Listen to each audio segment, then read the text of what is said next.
Allah Teala Kur'an'da aytабит Зарiyat surəsinin 55-ci ayətində "Və zəkkir" deyir. İslərinə düşürüb durdu. "Fə innə zikra tənfəul mu'minin" deyir. Mümin musulmanlarının bilgənin də iskä düşürüb duru alarga faydagına kitirədi. Həm şu adamla bu tağında ilimge untulu üçün biz qaybir ayetlerini Peygamber sallallahu aleyhi ve sellem'nin qaybir hadislerin sizge de iskä düşürüp kitirge buldu.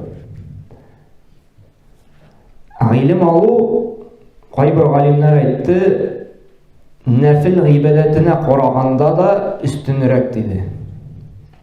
Mene eğer de senin karşında saylav var iken nefil ibadet kılırga, bunda namaz bulsunma, bunda raza bulsunma, ilim alu ol köpke üstünrek dedi.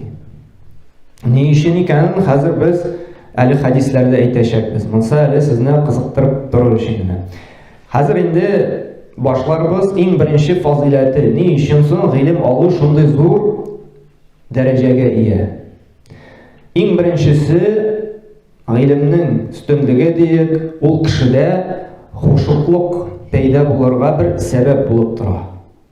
Haşiye. Yani hoşukluk. Ne bu mümkünde de kişi sırayı Hazret dinle namazda nişip hoşukluk ne olurga? Namazdan nişip tem taburgasın deyik. Namaz okuyayım deyik, o benim de gimnastika kebik gene deyik. Tem tabamayım deyik namazdan. Hoşuklu nişip doldurayım son ben deyik.